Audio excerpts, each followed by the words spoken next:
Hello everyone, welcome to Aastha study B. आज हम पढ़ेंगे BCHET 141 analytical methods in chemistry of BSCG third year IGNOU exams. So मैं आपको सब कुछ समझाने वाली हूँ of block 2। So let's start. Happy learning guys. Hello guys, तो आज हम पढ़ेंगे एनालिटिकल केमिस्ट्री BCHET 141 का, और आज हम इसका ब्लॉक 2 पढ़ेंगे बिकॉज़ ये स्कोरिंग भी है और आसान भी है। तो मुझे लगा कि इससे ही स्टार्ट कर देना चाहिए और आपको ज़्यादा मुश्किल नहीं होगी पहले पढ़ने में और फ्लो बन जाएगा। तो लेट्स स्टार्ट। इस ब्लॉक में हम पढ़ेंगे chromatography and ion exchange. Chromatography क्या होती है मैं आपको बताऊंगी, और आयन एक्सचेंज के बारे में भी हम बात करेंगे। जनरल एस्पेक्ट्स पढ़ेंगे क्रोमाटोग्राफी के, बहुत इजी होता है ये। एड्जॉर्प्शन क्रोमाटोग्राफी पढ़ेंगे एंड आयन एक्सचेंज क्रोमाटोग्राफी भी पढ़ेंगे। तो आगे चलते हैं हम। पहले तो ये आपके ब्लॉक 2 के बारे में इंट्रोडक्शन दे रखा है। BCHET 141 के ब्लॉक 2 के बारे में ये इंट्रोडक्शन है। इसमें बता रखा है कि आपको क्या क्या पढ़ाया जाएगा इस ब्लॉक में। आगे चलते हैं। Unit 5 general aspects of chromatography पढ़ेंगे। Classification of chromatographic materials, partition chromatography, paper chromatography, इसके कुछ प्रिंसिपल एस्पेक्ट्स पढ़ेंगे। देन एफिशिएंसी कैसी होती है टेक्निक की, कौन ज़्यादा एफिशिएंट होता है कौन नहीं होता है इतना एफिशिएंट, उनके मैकेनिज्म क्या होते हैं, सेपरेट करने के कुछ मैकेनिज्म होते हैं, कुछ टेक्निक्स होती हैं जो कि हम पढ़ेंगे। उसके अलावा डेवलपमेंट पढ़ेंगे क्रोमाटोग्राम्स का, क्रोमाटोग्राम्स भी बताती हूँ कि क्या होता है आगे जाके, और उसके बाद फिर हम समरी पढ़ेंगे और ये यूनिट ख़त्म हो जाएगा। तो आगे हम स्टार्ट करते हैं इसको। सबसे पहले हम इंट्रोडक्शन पढ़ते हैं। एक एक चीज़ एक एक वर्ड डिटेल में आपको समझाऊंगी पढ़ाऊंगी, तो टेंशन नहीं लेना, बिल्कुल अच्छे से ब्लॉक ख़त्म हो जाएगा। क्रोमाटोग्राफी एंड आयन एक्सचेंज के बारे में पढ़ेंगे। And wide variety of option has resulted in this technique with time as new developments, मतलब बहुत सारी डेवलपमेंट्स हुई हैं। हमने सेपरेशन की है, इसके बेसिस पे डिटेक्शन की है, कुछ मॉलिक्यूल्स की, कुछ कंपाउंड्स की, बहुत चीज़ों की, और क्रोमाटोग्राफी बहुत जगह यूज़ होता है। आयन एक्सचेंज उसका एक पार्ट है। आगे चलते हैं। हम इसके अंदर टेक्निक बताएंगे, अलग अलग मैकेनिज्म बताएंगे। पेपर क्रोमाटोग्राफी का हो चाहे कैसी भी क्रोमाटोग्राफी का हो, हम उसके अंदर जो जो चीज़ें होती हैं, कैसे फेजेस होते हैं, क्या पार्टीशन होता है, सब पढ़ेंगे। सो लेट्स स्टार्ट आगे का। सबसे पहले तो classification of chromatographic methods. Classification of chromatographic methods. Chromatography was introduce by Russian botanist. तो क्रोमाटोग्राफी किसने दी थी? रशियन बॉटनिस्ट मिखाइल ट्वेस्ट ने दी थी। रशियन बॉटनिस्ट ने क्रोमाटोग्राफी इंट्रोड्यूस की थी। कब? 1906 में। आप लिख सकते हो कि किसने इंट्रोड्यूस की थी, बस इतना ही काफ़ी है। देन ये एक न्यू जर्नी थी, और now journey of more than a century, अब एक सेंचुरी से ज़्यादा हो चुका है कि उसने इंट्रोड्यूस किया था। उसके बाद उसने बहुत सारी टेक्निक्स जो उसके बाद निकली हैं, लॉट ऑफ वेरिएशंस भी हुए हैं उसके अंदर। वेरिएशंस होते रहते हैं जैसे जैसे चीज़ें बढ़ती हैं, एवोल्यूशन हो रहा है, जैसे जैसे और नई चीज़ें आ रही हैं, तो वेरिएशन भी लाना चाहिए, चेंज करना चाहिए टाइम के हिसाब से। उसी तरह से क्रोमाटोग्राफी में भी ऐसा हुआ टाइम चलते हुए। टेक्निक ऑफ क्रोमाटोग्राफी क्या होता है? एक फिजिकल मेथड होता है सेपरेशन का।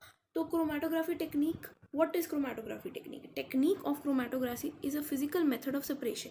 It is based on molecular weight of a substance and its adsorption or partition coefficient.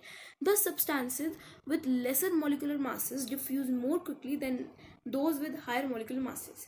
तो मतलब कि क्या कहना चाह रही हूँ मैं, कि जो टेक्निक होती है क्रोमाटोग्राफी की, वो क्या होती है? एक फिजिकल मेथड होता है सेपरेशन का, अलग करने का।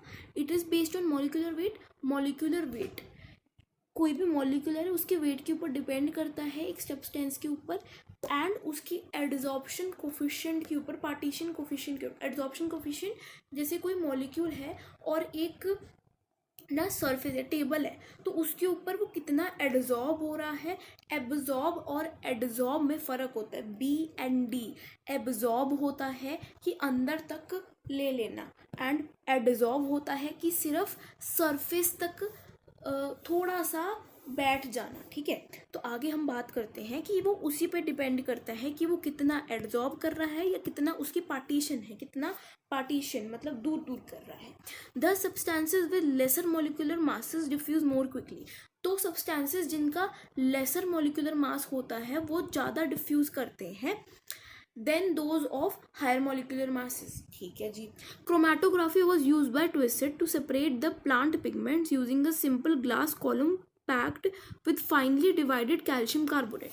तो ट्विसेट ने क्या किया था, क्रोमेटोग्राफी का उसने टेक्निक यूज़ किया था क्या सेपरेट करने के लिए, प्लांट पिगमेंट सेपरेट करने के लिए, using a simple glass column packed, simple glass column उसने लिया था packed with finitely divided calcium carbonate finitely divide कर रखा था ऐसे, और उसे यूज़ किया था सेपरेट करने के लिए प्लांट के पिगमेंट्स को, ठीक है, प्लांट के पिगमेंट्स को सेपरेट करने के लिए।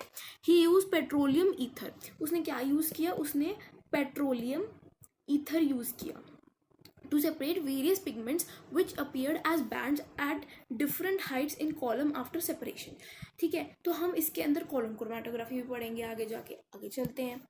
Thus the technique of chromatography involves the separation of the components of a mixture by their distribution between two phases। तो टेक्निक जो होती है क्रोमेटोग्राफी की वो क्या इन्वॉल्व करती है, separation of components of a mixture, एक मिक्सचर के अंदर जो भी कंपोनेंट्स हैं उनको सेपरेट करने के लिए यूज़ करती है।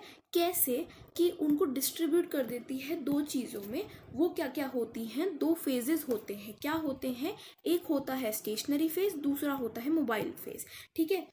तो एक जो होता है स्टेशनरी फेज वो लार्ज एरिया कवर करता है, और जो दूसरा मोबाइल फेज होता है वो उसके ऊपर ऐसे चलता है, बहता रहता है एक तरह से आप बोलोगे, ठीक है।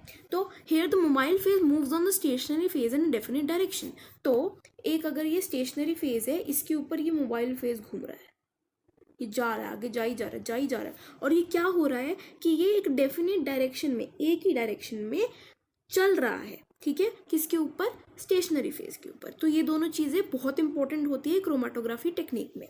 आगे चलते हैं। Depending upon the type of stationary support, अब ये डिपेंड करता है कि कैसा टाइप है हमारे स्टेशनरी सपोर्ट का, नेचर ऑफ मोबाइल फेज, और नेचर कैसा है मोबाइल फेज का कि वो पोलर है या नॉन पोलर है, and the mechanism involve in the separation, और क्या मैकेनिज्म इन्वॉल्व है सेपरेशन में, उसके सेपरेशन में क्या मैकेनिज्म इन्वॉल्व है, कि एड्जॉर्प्शन हो रहा है, पार्टीशन हो रहा है, कि क्या हो रहा है, ठीक है। तो ये आगे बात करेंगे। देन हम देखते हैं कि let us see the following possible variations when each of the above mentioned aspects are taken into account. चलो ठीक है, तीनों चीज़ें डिस्कस कर लेते हैं कि कैसा टाइप ऑफ स्टेशनरी सपोर्ट होगा, कैसा मोबाइल फेज है, कैसा मैकेनिज्म होगा, तो सब डिटेल में हम डिस्कस कर लेते हैं एक बार ये 3 पॉइंट्स में। ये तीनों पॉइंट्स बहुत इंपॉर्टेंट है, आपको बोल सकते हैं लिखने के लिए एग्जाम में, तो आप याद कर लीजिएगा इजी लैंग्वेज में, अपनी लैंग्वेज में लिख के आ जाओ, कोई दिक्कत नहीं है। Then depending upon the type of stationary support पे डिपेंड करता है, और more accurately the shape of the stationary support, की शेप कैसी है स्टेशनरी सपोर्ट की, उसकी टाइप कैसी है, उस पर डिपेंड करता है कि क्रोमेटोग्राफिक टेक्निक जो है वो 2 डायमेंशनल है या 3 डायमेंशनल, 2 डायमेंशनल होगा कि 3 डायमेंशनल होगा। 2 डायमेंशनल मतलब कि जैसे आप ले लो कि आप कोई अपने मोबाइल पे कोई चीज़ देख रहे हो, आप 2 डायमेंशनल देखते हो, लेकिन आप जब बाहर निकलते हो अपने घर से या अपने घर में चीज़ें जो देख रहे हो आप, वो 3 डायमेंशनल है ना। जैसे अगर मैं बात करती हूँ 2 डायमेंशनल होता है कोई सर्कल, और स्फेयर जो होता है मतलब जैसे बॉल, तो वो 3 डायमेंशनल हुआ, ठीक है। तो इजी वे में समझाने के लिए मैंने बताया आपको कि 2 डायमेंशनल और 3 डायमेंशनल में हम उसको डिवाइड कर सकते हैं, और ये किस पर डिपेंड करता है कि स्टेशनरी सपोर्ट का टाइप कैसा है, या फिर मोस्ट इंपॉर्टेंटली उसकी शेप कैसी है भाई। देन नेक्स्ट चलते हैं। Techniques of paper chromatography and thin layer chromatography are 2 for the subdivision of 2 dimensional chromatography, ठीक है। तो 2 डायमेंशनल के अंदर 2 और चीज़ें आती है, पेपर क्रोमेटोग्राफी और थिन लेयर क्रोमेटोग्राफी, बिल्कुल सही। Because the stationary phase use in these 2 types are respectively paper है ना दोनों में, इसमें पेपर है, थिन लेयर में भी थिन सी पेपर सी होती है। देन क्या है कि use in this types are respectively paper and solid support coated with glass of plate of glass and plastic और मेटल। और जो सॉलिड सपोर्ट है, सॉलिड सपोर्ट जो है वो किससे बना हुआ है, या तो ग्लास से बना हुआ है, एक प्लेट सी होती है ना ग्लास की, जो अगर आप प्रैक्टिकल्स में जाते हो तो उसमें भी आप देखते हो वैसा, या फिर प्लास्टिक से बना है, या फिर मेटल से बना है, किसी से भी बना हुआ।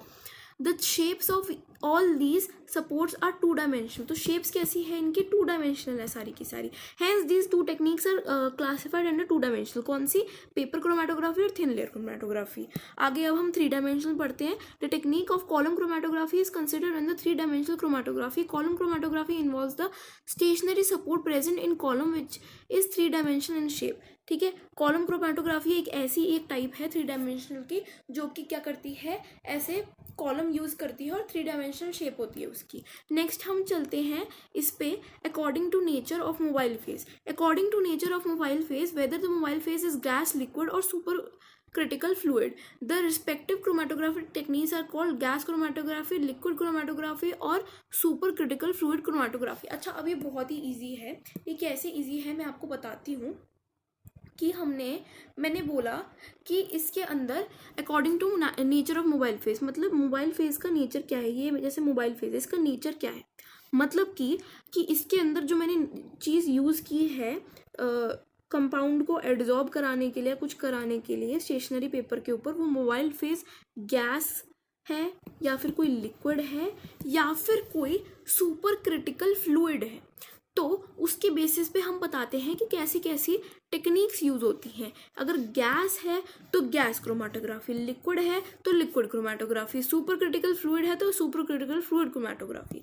आगे चलते हैं। We can also classify chromatography techniques into different classes according to the mechanism involve in separation. हम उसको इसे भी डिफरेंशिएट कर सकते हैं कि मैकेनिज्म कौन सा इन्वॉल्व है। Accordingly we can name these techniques are partition, adsorption, ion exchange and size exclusion. तो क्या कह सकते हैं हम, पार्टीशन, एड्जॉर्प्शन, ये दोनों तो आपको मैंने बता ही दिया था। आयन एक्सचेंज होता है, आगे भी बात करूंगी, लेकिन अभी थोड़ा सा इसका बेसिक बता देती हूँ ताकि आपको ऐसा ना लगे कि ये क्या चीज़ है। आयन एक्सचेंज होता है, जो आपको बताया था ना कि आयन्स, जितने भी आयनिक कंपाउंड्स हैं उनके बेसिस पे हम जो एक्सचेंज, उनके बेसिस पे जो हम सेपरेशन करते हैं उसको आयन एक्सचेंज कहते हैं। ठीक है, देन मैं बोलती हूँ size exclusion chromatography. Size exclusion chromatography क्या होता है कि अगर मैं बोलूँ कि मैंने साइज के बेसिस पे सेपरेशन कर दिया किसी मोबाइल फेज और स्टेशनरी फेज में लेके, तो उसको हम साइज एक्सक्लूजन क्रोमेटोग्राफी कहते हैं। और इसके बेसिस पे ये जो चार हैं ये आपको याद करनी है। आगे हम एक ये इन्होंने चार्ट दे रखा है आपके लिए, क्लासिफिकेशन दे रखी है ऑफ क्रोमेटोग्राफी, ताकि आपके लिए काम इजी हो जाए, तो वो मैं आपको समझा देती हूँ।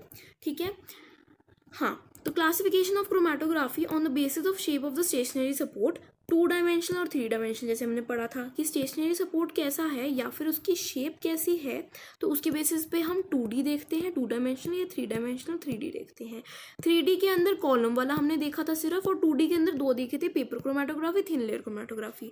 देन आगे चलते हैं, on basis of physical state of mobile phase. Mobile phase का फिजिकल स्टेट कैसा है, या तो गैस है तो लिक्विड है, या सुपर क्रिटिकल फ्लूइड है। गैस है तो गैस क्रोमेटोग्राफी, फिर liquid chromatography, super critical chromatography.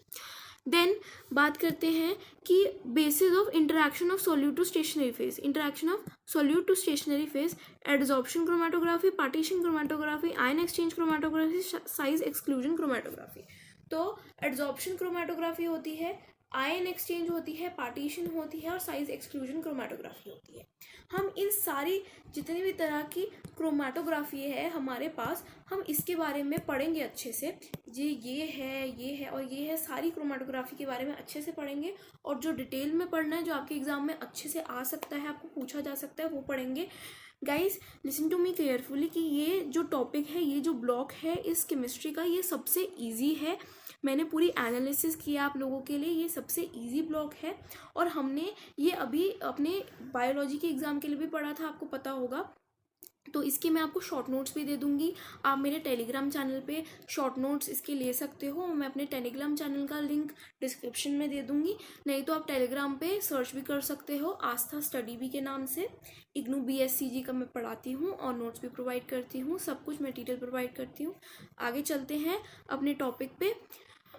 अब हम क्या डील करेंगे, we will be dealing with partition chromatography, that is paper chromatography in the unit itself.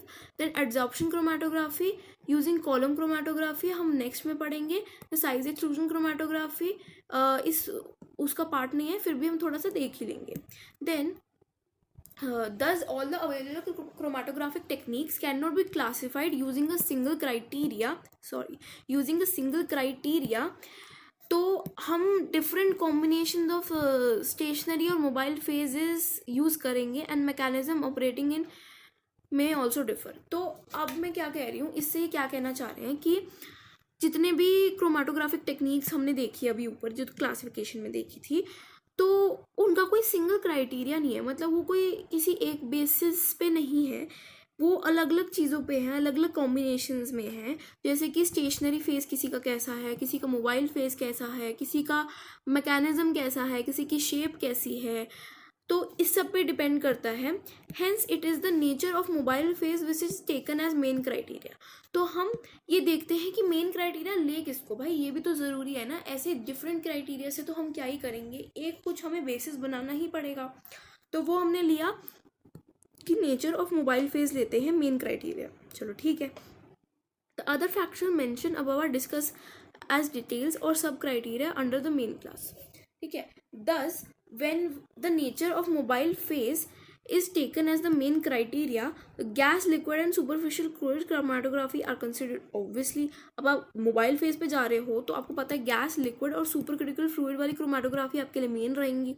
Gas and super critical fluid chromatography are beyond the scope of this course. ठीक है.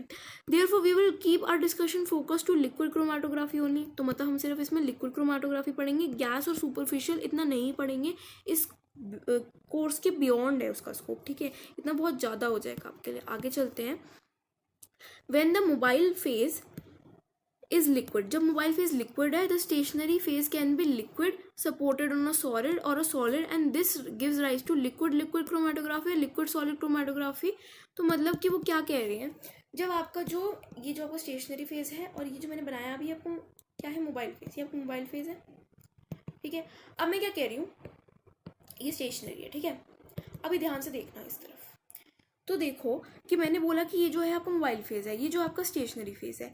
तो अब एक बात बताओ कि अगर मैं बोल रही हूँ कि अगर आपको मोबाइल फेज में लिक्विड ले रही हूँ, क्योंकि हमने इस पर यही पढ़ना है, ये हमारे कोर्स में है. तो अगर मैं बोल रही हूँ लिक्विड ले रही हूँ मोबाइल फेज को, तो अगर मैं आपके स्टेशनरी फेज को कोई लिक्विड लेती हूँ जो सॉलिड के साथ सपोर्ट हो रहा है, या फिर कोई सॉलिड ही लेती हूँ, तो फिर उसको क्या बोला जाएगा, लिक्विड क्रोमाटोग्राफी या लिक्विड सॉलिड क्रोमाटोग्राफी. इजी. आगे चलते हैं. In liquid chromatography the distribution of components of mixture takes place by their partitioning of the components of the mixture in two liquid phases as was the case in solvent extraction. चलो ठीक है. Further 2-dimensional and 3-dimensional chromatographies are possible as shown in the figure. हम figure भी देख लेते हैं. According to the shape of the stationary phase, तो stationary phase की शेप के हिसाब से हम लेते हैं ये सब जो हमने ले रखा है, और मोबाइल फेज के हिसाब से लेते हैं. ईच ऑफ दिस वेरिएशन में फर्दर इन्वॉल्व अपवर्ड और downward direction of movement of the mobile phase. तो अब इसके अंदर हम क्या देखेंगे, एक नई चीज़ आ गई हमारे लिए. ये याद रखना क्या आ गई कि हम देखते हैं कि भाई एक ही तरफ मूव करेगा, डेफिनेट डायरेक्शन होगी. ये तो हमने पढ़ लिया था मोबाइल फेज की. लेकिन मोबाइल फेज किस तरफ मूव करेगा, अपवर्ड मूव करेगा या फिर मोबाइल फेज डाउनवर्ड मूव करेगा, ये डिपेंड करता है. ठीक है. वो हम पढ़ेंगे आगे. Thereby widening the options to ascending and descending modes of operation. Ascending descending क्या हुआ, असेंडिंग मतलब ऊपर जाना, अपवर्ड डायरेक्शन, ये हुआ असेंडिंग. डिसेंडिंग ये वाला हुआ डाउनवर्ड डायरेक्शन, नीचे जाना. ठीक है. तो अब हम ये क्लासिफिकेशन पढ़ लेते हैं. हाँ. Liquid chromatography mobile phase liquid. ठीक है. Liquid chromatography stationary phase liquid हुआ, तभी लिक्विड हुआ कि एक लिक्विड तो मोबाइल का हुआ, एक लिक्विड तो स्टेशनरी का हुआ. लिक्विड सॉलिड क्रोमाटोग्राफी क्या हुआ कि स्टेशनरी फेज सॉलिड है, मतलब कि लिक्विड एक जो है वो मोबाइल फेज का हुआ, एक जो सॉलिड है वो स्टेशनरी फेज का हुआ, तभी लिक्विड सॉलिड क्रोमाटोग्राफी बन गई हमारी. ठीक है, आगे देखते हैं। लिक्विड क्रोमेटोग्राफी में ही दो तरह के हो गए, 2D 2 dimensional and 3D 3 dimensional. ठीक है, 3D में हम बस एक ही पढ़ते हैं, उसका एग्जांपल है या उसका जो टाइप है वो है कॉलम क्रोमेटोग्राफी, और 2 डायमेंशनल में हम पढ़ते हैं पेपर या थिन लेयर क्रोमेटोग्राफी। ठीक है, तो the other variations available are ascending, descending and horizontal methods, normal phase, reverse phase chromatography, high performance liquid chromatography. अच्छा, कुछ और अदर वेरिएशंस भी, कुछ और अदर बेसिस भी हैं जिसके ऊपर हम अपने ये जो क्रोमेटोग्राफी है उसको एक्सप्लेन कर सकते हैं, उसको डिवाइड कर सकते हैं, उसको डिस्टिंग्विश कर सकते हैं। एक है असेंडिंग, डिसेंडिंग या हॉरिजॉन्टल, कि किस तरफ जा रहा है, ऊपर जा रहा है, नीचे जा रहा है, या हॉरिजॉन्टल वे में जा रहा है, ये सब आपको पढ़ाऊंगी मैं। एक है ये, एक है normal phase and reverse phase. एक जो है नॉर्मल फेज या फिर रिवर्स फेज। नॉर्मल फेज होता है कि जो अगर स्टेशनरी फेज कोई पोलर है तो फिर जो आपका वो मोबाइल फेज है वो नॉन पोलर होना चाहिए, और रिवर्स में इसका बिल्कुल उल्टा हो जाएगा। Then high performance liquid chromatography, HPLC, इसके बारे में भी बात करेंगे। आगे चलते हैं हम नेक्स्ट उस पे। Normally polar support is taken as stationary phase.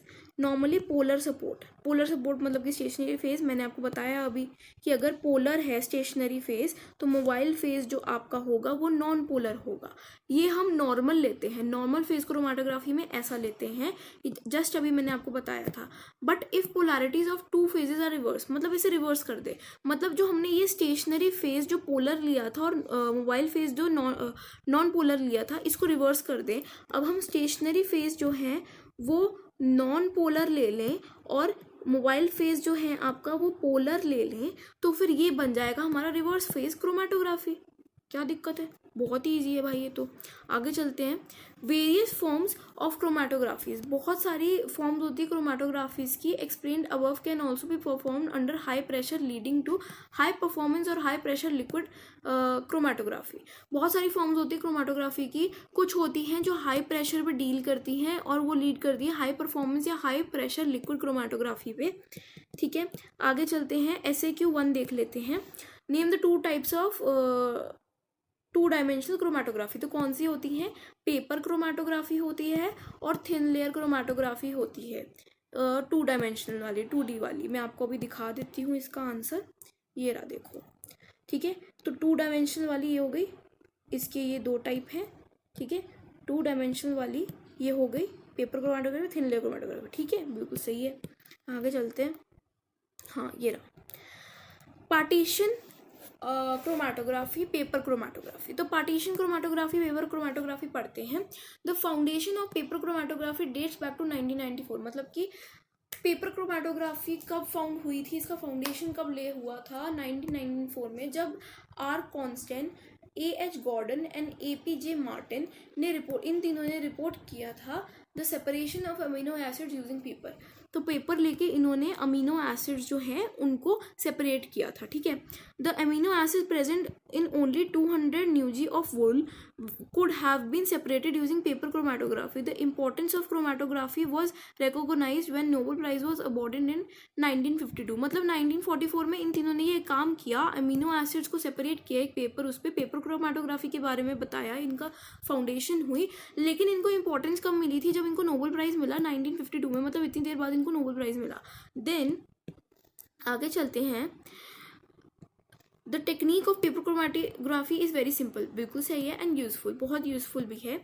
तो प्रिंसिपल क्या होता है, देखो एक चीज़ है, हर एक तरह की क्रोमेटोग्राफी, हर एक तरह की जो टेक्निक हम पढ़ते हैं केमिस्ट्री में, फिजिक्स में या बायोलॉजी में, एज अ होल साइंस में, तो उनके कुछ प्रिंसिपल्स होते हैं जो डिफाइंड होते हैं, और आपको उनको एज इट इज़ समझना होता है, एज इट इज़ याद करना होता है, और एग्जाम में भी एज इट इज़ ही लिखना होता है, क्योंकि वो प्रिंसिपल्स जो हैं वो कुछ साइंटिस्ट ने डिफ़ाइन किए हैं और बहुत ही इम्पॉर्टेंट होते हैं, वो डिफ़ाइन करते हैं, उस टेक्निक के बारे में अच्छे से बताते हैं। तो हम इसका प्रिंसिपल पढ़ लेते हैं पेपर क्रोमेटोग्राफी का। Paper chromatography is a kind of liquid partition. अच्छे, पहला पॉइंट तो यही कि पेपर क्रोमेटोग्राफी क्या हो गया, पेपर क्रोमेटोग्राफी क्या हो गया कि पेपर क्रोमेटोग्राफी हमारा लिक्विड पार्टीशन हो गया, लिक्विड पार्टीशन हो गया क्रोमेटोग्राफी में। And the substances are distributed between 2 liquids, the stationary phase, usually water that is held in the fibers of the paper, also called water cellular complex containing 20% water, याद कर लेना, and the moving liquid or the mobile phase called the developing solvent. ठीक है, तो दो चीज़ें होती हैं, मैंने आपको पहले भी बताया था, एक तो स्टेशनरी फेज होता है, एक मोबाइल फेज होता है. यहाँ पे जो स्पेसिफिकली उनके लिए यूज़ होते हैं पेपर क्रोमेटोग्राफी के लिए वो दे रखे हैं, आप याद कर सकते हो अगर आपको इजी लगता है, नहीं तो कुछ इतना इंपॉर्टेंट नहीं है. ठीक है, देन आगे चलते हैं. The paper chromatography involves the use of paper. The paper chromatography involves the use of paper. ये तो आपको पता होना चाहिए कि अगर भाई पेपर क्रोमेटोग्राफी है तो हम क्या यूज़ कर रहे हैं, उसमें पेपर यूज़ कर रहे हैं. और क्या क्या यूज़ कर रहे हैं, एक स्टेशनरी फेज है, एक मोबाइल फेज है. बहुत अच्छी बात है. ठीक है, then the which is made up of highly pure cellulose. तो पेपर किसका बना होता है, पेपर बना होता है सेलुलोज का. ये याद कर लेना यार, ये इंपॉर्टेंट है. ठीक है, then the examples of such paper are Whatman papers. Whatman paper आपने सुना होगा, आपने अपने 11th-12th में भी किया होगा, या फिर इग्नू के प्रैक्टिकल्स अगर आपके हुए हैं, हो जाएंगे, जो भी उसमें भी आप करोगे तो वॉटमैन पेपर आपको दिया जाएगा. उसके ऊपर कुछ नंबर्स डेडिकेटेड होते हैं, वो भी होते हैं, तो वो भी आपको बताए जाएंगे. आगे चलते हैं. These papers have uniform physical characteristics. In papers का क्या होता है, यूनिफॉर्म फिजिकल करेक्टरिस्टिक्स होता है. Very low in organic and inorganic impurities. तो इनकी इम्प्योरिटीज़ बहुत कम होती है, मतलब बहुत अच्छा होता है ये. ठीक है, तो some more types of modified papers are also use which you will study later. अभी के लिए आप बस सिर्फ ये याद रखो कि जो पेपर यूज होता है वो वॉटमैन पेपर होता है और वो सेलुलोज का बना होता है. Then here it would be interesting to know that paper chromatography can be done in ascending mode, descending mode और circular fashion. अच्छा जी, तो पहली बात एक बात बता दूं कि पेपर क्रोमेटोग्राफी आपने देखा होगा कि आप असेंडिंग मोड में करते हो, डिसेंडिंग मोड में करते हो, सर्कुलर फैशन में भी कर सकते हो यार. ऐसे देखो, ऐसे बन जाता है पूरा, ऐसे ऐसे ऐसे जाता रहता है ना सर्कुलर फैशन में. यहाँ पे दिखाती हूँ, ऐसे सर्कुलर फैशन में ना ऐसे ऐसे बनता जाता है ऐसे. ठीक है, आगे चलते हैं. The simplest one is ascending mode. तो सिंपलेस्ट वन असेंडिंग मतलब ऊपर ऊपर को जा रहा है एक ही डायरेक्शन में. ठीक है, देन आगे चलते हैं. जैसे कि ये दे रखा है, ये असेंडिंग मोड दे रखा है आपको.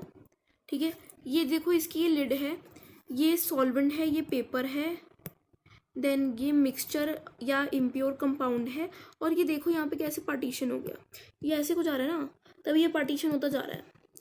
ठीक है, आगे चलते हैं. The sample containing the mixture of compounds to be separated is taken in a suitable solvent and using a capillary. ठीक है, a fine small spot is put on the line drawn on the paper. Let the spot be marked as A. The sample could be an impure compound which could be tested by paper chromatography for how many impurities are present. तो ये किस लिए होता है paper chromatography की, देखने के लिए कि भाई जो आपने जो चीज़ डाली है या जो चीज़ मार्क की है उसके अंदर कितनी इम्प्योरिटीज़ हैं प्रेजेंट, या फिर वो किन किन चीज़ों का बना हुआ है भाई, तो ये देखने के लिए. उसके बाद आगे चलते हैं.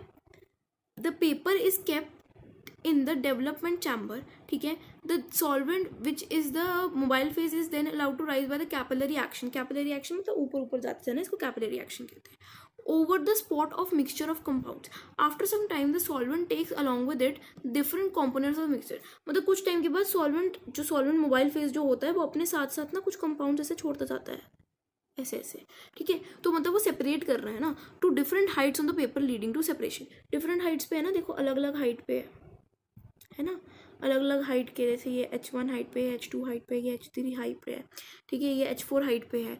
तो डिफरेंट हाइट्स पे है और ये क्या हो गई है, सेपरेशन हो गई है. इनकी जो मिक्सचर था उसको कंपाउंड्स में कंपोनेंट्स में हमने सेपरेट कर दिया है. नेक्स्ट चलते हैं. Similarly we can have descending paper chromatography and circular paper chromatography. ठीक है, ये एक्सपेरिमेंट्स नीचे देख रखे हैं, आप देख सकते हो. डिसेंडिंग एंड सर्कुलर की, और ये देखो ये डिसेंडिंग की है और ये डिसेंडिंग की है और ये सर्कुलर की है. ठीक है, आगे चलते हैं.